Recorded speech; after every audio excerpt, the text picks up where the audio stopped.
As I was unpacking in my new home, the doorbell rang. So I thought the furniture I had ordered had arrived and went to open the door. Oh, Sophia? There my mother-in-law was, standing with a broad smile on her face. Behind her, my father-in-law and my husband, Steve, stood silently. Sophia barged in and started looking around the house. Oh, what a lovely geek you are. We moved because it's a 5-room new home, you know. It was me who convinced Steve. He's saying he's okay with living with you again. Be grateful. As Sophia boasted, my husband, Steve, came forward and murmured in a low voice. Well, I suppose I can forgive you. I couldn't help but burst into laughter. What's so funny? That's quite rude. Sophia's face turned red with anger. That's when I told her the truth. Because, Sophia. I'm actually single now. What? The look on their faces at that moment still makes me laugh when I think about it. It seems there are people in the world who interpret things in a way that suits them. My name is Abby. I'm a 32-year-old ordinary office worker. I met my husband, Steve, 2 years ago through our friend and got married. He worked for a top company and was kind to everyone without being arrogant. I was moved by him and was convinced I could be happy with him. However, it didn't take long for me to realize that was a big misunderstanding. Living together, I realized he had no will of his own and always checked with me before doing anything. Is this tie okay for today? Should I take an umbrella? At first, I thought it was cute that he listened to others' opinions. But it became tiresome as it continued every day. I remember during dates. It was often me who had to decide on the menu because he couldn't decide. Even the marriage was initiated by me saying, I'm almost 30, and considering the age to have children, it's better if we get married. He obediently agreed. It seemed he had never made decisions on his own. Having been sent to many cram schools since childhood, and graduating from a private high school, and a university which did not require him to pass entrance exams. Even his current job was recommended by a professor. Moreover, having been on the elite path, he thought chores were not his job. And naturally, he didn't do any housework, only giving orders like, Abby, the light bulb is out. We're out of toilet paper. Then there were my in-laws. It seems they weren't financially well off and had struggled a lot to send their only son, Steve, to a private school. They would come to our house every week asking for money, saying, Steve, we're a bit short this month. Could you lend us about $300? Steve would give them money without any questions. It's good to take care of one's parents, but Steve didn't contribute to our household expenses at all. This is my company's housing, so you should pay for everything else, was his logic. It's true that living in a 2-room apartment in LA for $200 rent is fortunate. But it's ridiculous to expect me to pay for everything else.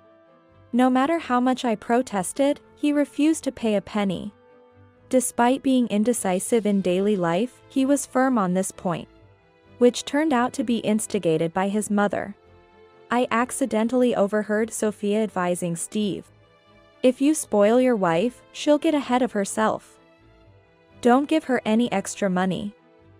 Yeah, I understand, Mama. I'm doing it right. Moreover, Steve called her a mom in front of me, but Mama when they were alone. I had a suspicion that he might be a bit of a mama's boy. I began to wonder if this marriage was a mistake, but after consulting with my sister, who lived nearby and already had a family, she laughed it off, saying, well, the company he works for is top-notch, and he's not violent, right?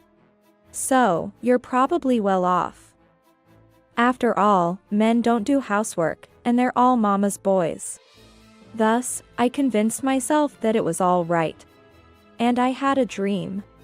Having lived in apartments all my life, owning a beautiful house was my dream. To achieve this, I had saved diligently from my 20s, foregoing trips and doing video editing side jobs in addition to my regular job. If I remained married to Steve, we could get a substantial mortgage. I told myself this and worked hard at my job, housework, and side jobs. Steve would often go out for entertainment on weekends. I used that time for my side jobs, and my savings grew steadily. The sudden visits from Sophia, who would criticize me for always playing on the computer and slacking off just because your husband is not around, became frequent. Annoyed by my non-compliance, she would often demean me, saying, "You should be grateful that someone like Steve, an elite, married you, who works at a third-rate company." Truthfully, my salary and side job income exceeded Steve's, but I kept quiet to avoid complications. It turned out that Steve's father had been laid off years ago and was only doing temporary jobs, barely working. Steve's parents lived in a small, old wooden apartment that could be demolished at any time. I visited once, and the state of their home was such that they had no right to complain about my housekeeping. Despite having time, Sophia seemed too lazy to work part-time. And there were days when Steve's parents would come over to eat the dinner I prepared. Sophia always had complaints whenever she opened her mouth, but I gradually got used to it and learned to ignore her words. I thought all my efforts were for the sake of fulfilling my dream of buying a house. Then, 2 years into the marriage, something very unfortunate happened. The couple I relied on mentally, my sister and her husband, died in a car accident. My sister and I were very close, and I used to visit her house often when I was single. While shocked, I hurriedly contacted Steve to attend the funeral together. But to my surprise, Steve said, "Why do I have to go? I'm busy entertaining my boss right now." "It's your family, right? You can go alone." Losing my dear sister and being treated like a stranger by my own family, I was deeply shocked. I thought marriage was about sharing both happiness and sorrow. But I felt a deep gap between Steve and me. Maybe this person isn't who I thought he was. With these troubling thoughts and the shock of losing my sister, I gradually neglected my household duties. When Sophia came to visit, she insensitively lectured me, noticing my negligence. "Abby, what's going on? The cleaning hasn't been done lately. Are you feeding Steve properly?" When I replied, "I'm sorry, I've had a lot going on. I'm just able to work right now," she cut me off. "Stop making excuses. The primary job of a housewife is to take care of her husband. Your third-rate company job doesn't matter." Finally, doing only the bare minimum of housework, Sophia lost her patience and declared, "I can no longer entrust Steve's care to you. Right?" Steve, when asked, just nodded and did not defend me. Steve's father, also present, looked at the messy room and said, "I didn't think you were such a wife. Steve, you should reconsider." Furthermore, Sophia showed me a divorce form with Steve's name on it and left it on the table. "We're ready to separate at any time. For now, look at this and reflect properly." Seeing that I didn't respond, they thought I was reflecting and left with triumphant faces, saying, "Well, Steve will stay with us for a while. Make sure the house is spotless." Alone, I finally calmed down. I realized I had been suppressing my feelings in the daily rush of work, housework, and taking care of Steve. I looked around the messy room, signed the divorce form with a "all right," and swiftly went to submit it to the city office. Feeling liberated after the clerk mechanically accepted it, I felt exhilarated. It was easier than I thought. I had always pretended not to be hurt by the harsh words of Sophia. But I finally acknowledged the pain I had been feeling. I went to a real estate agent with a lighter step. Fate has a way of working out. I found a house that perfectly matched my ideals. It was a lovely 5-room house with a warmth of wood and a high ceiling. The house, priced at $700,000, seemed to have waited for me due to the lack of buyers, making me feel a sense of destiny. I had saved $200,000 from my 20s and another $100,000 from my side job during the 2 years of marriage, totaling about $300,000 in savings.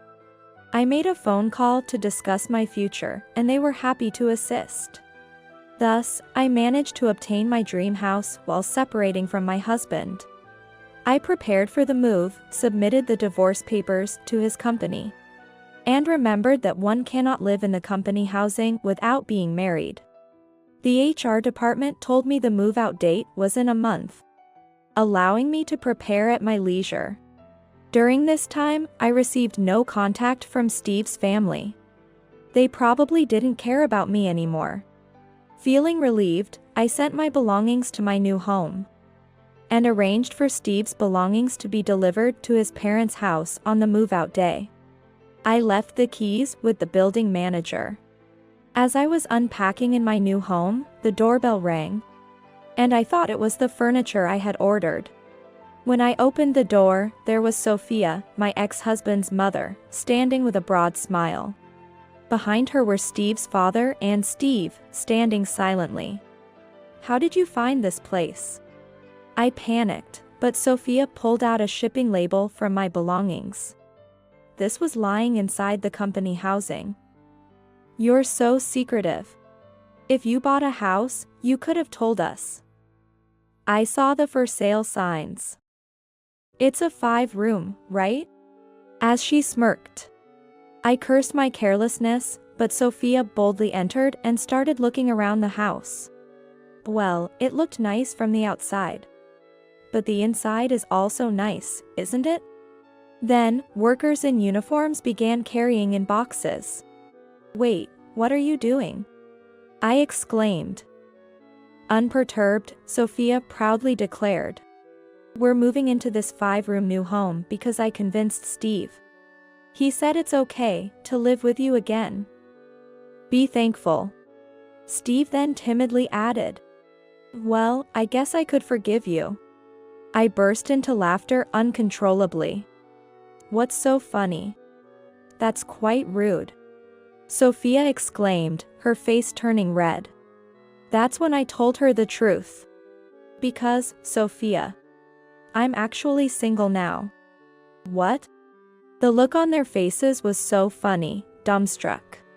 Trying to regain composure, Sophia blurted, "What are you saying, Abby? Have you lost your mind? There's no way you'd divorce Steve."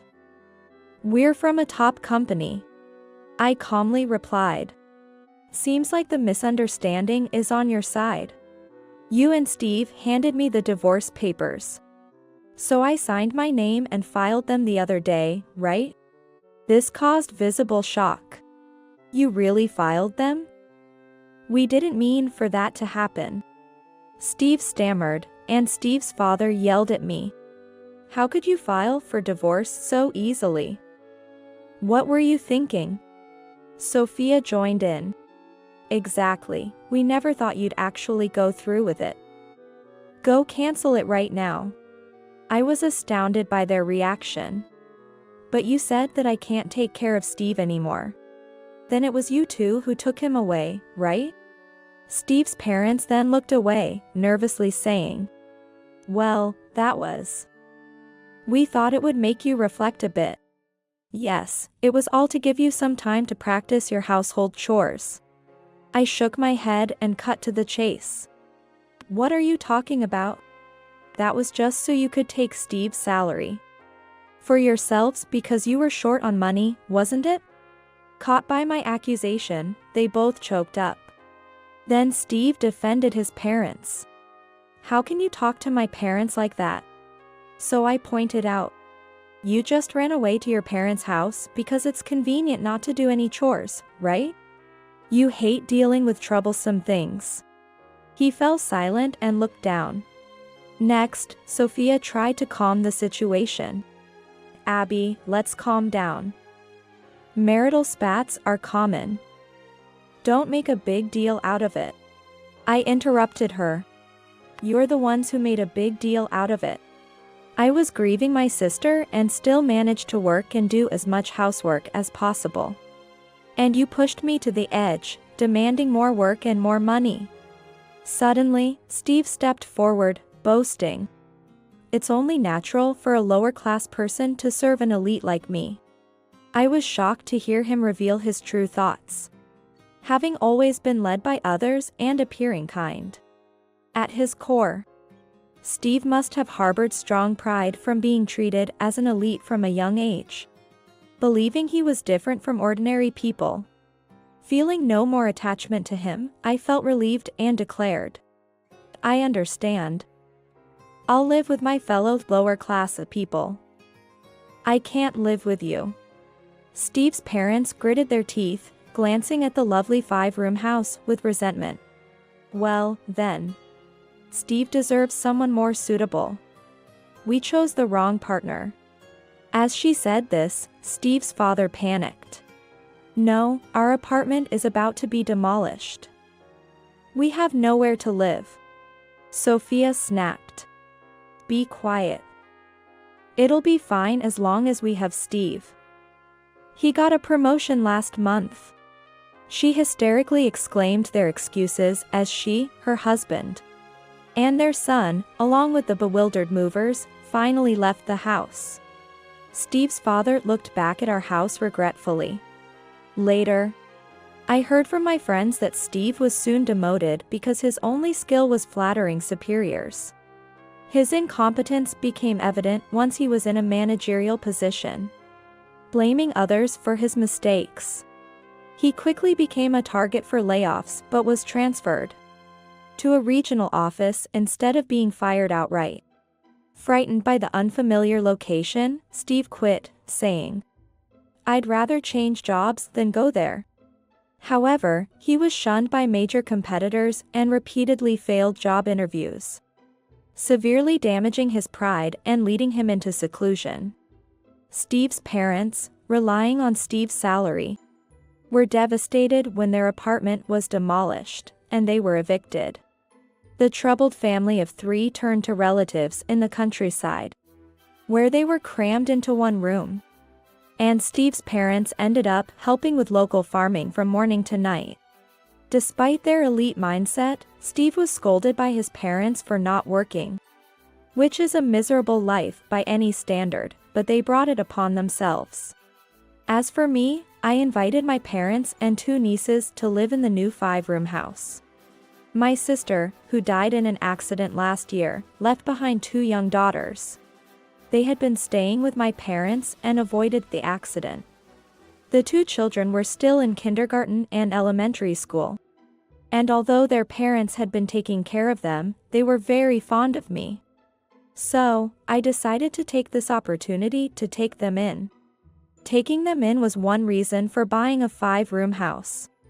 My parents sold their home and land, contributing about $300,000. So we only needed a $100,000 mortgage, which I could afford.